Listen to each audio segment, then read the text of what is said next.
As the full moon rose high in the sky, James and Evelyn set out on their nightly walk through the Irish countryside. The warm summer breeze blew through the trees, rustling the leaves and creating a soothing melody. James had always loved the peacefulness of the countryside, but tonight, something felt different.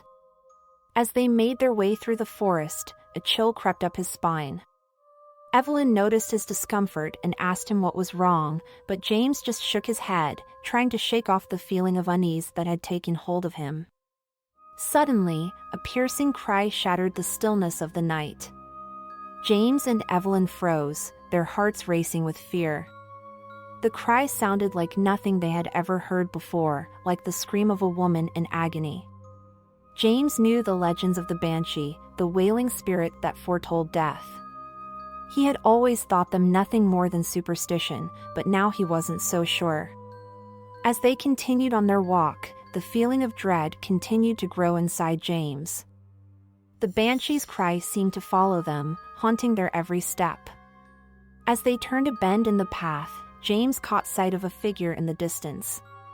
It was a woman, dressed in a flowing white gown, her long black hair streaming behind her in the wind. Her eyes were empty and lifeless, and her skin was as pale as the moonlight. The woman let out another piercing wail, and James felt his blood turn to ice. Evelyn grabbed his arm, and they began to run, but the Banshee was too fast. She seemed to glide through the air effortlessly, her ethereal form closing in on them with terrifying speed. James could feel her icy breath on the back of his neck, and he knew that they were doomed. Suddenly, the Banshee disappeared, and James and Evelyn stumbled to a halt, gasping for breath. They looked around, but there was no sign of the wailing spirit. They thought that they had escaped, but they were wrong. As they continued on their walk, the feeling of dread lingered, and they began to hear whispers in the wind. The whispers were barely audible, but they seemed to be calling out to James and Evelyn, beckoning them into the darkness. James knew that they should turn back, but he couldn't resist the pull of the Banshee's call. As they made their way deeper into the forest, the whispers grew louder, and the air grew colder. They could see their breath in front of them, and the moonlight seemed to grow dimmer with each passing moment. James and Evelyn were lost, and the Banshee was leading them deeper into the heart of the forest. As they stumbled through the underbrush, James heard a sound that made his heart skip a beat. It was the sound of laughter, but it was not the laughter of a child or a friend. It was the laughter of madness and despair, the sound of a tortured soul. James turned to Evelyn, but she was nowhere to be seen. Panic set in, and James ran through the forest, calling out her name. But she did not answer, and he knew that he was alone. The Banshee's laughter continued to echo through the trees, and James could feel his mind slipping away. He tried to find his way back to the path, but it was no use. He was lost, and the Banshee had him in her grasp. The wailing spirit appeared before him, her eyes fixed on James with a cold, dead stare. Her screams were deafening, and James felt his ears begin to bleed. He tried to run, but his legs wouldn't move. The Banshee had him under her spell, and there was no escaping her. As the Banshee's screams intensified, and James felt his mind begin to unravel.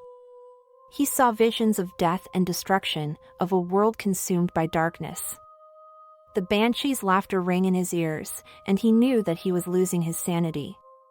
Suddenly, the Banshee stopped screaming, and the forest fell silent. James looked around, but there was no sign of the wailing spirit. He felt a glimmer of hope, but it was short-lived. As he turned to run, he felt a cold, clammy hand on his shoulder. He turned to face the Banshee, but what he saw made his blood run cold. The Banshee was no longer a ghostly apparition, but a grotesque, twisted version of Evelyn. Her skin was gray and mottled, her eyes sunken and lifeless.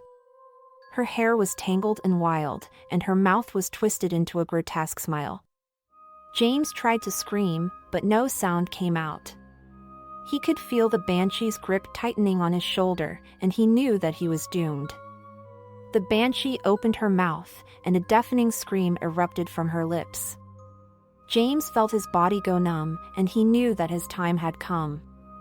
The last thing James saw was the Banshee's face, twisted in a grotesque parody of Evelyn's beauty. He felt her icy breath on his face, and he knew that he was lost. The next morning, a search party found James's body in the heart of the forest. His face was twisted in a mask of terror, and his eyes were open wide in fear. There was no sign of Evelyn, and the Banshee was never seen again. The people of the village whispered about the tragedy, and the legend of the Banshee grew stronger with each passing day.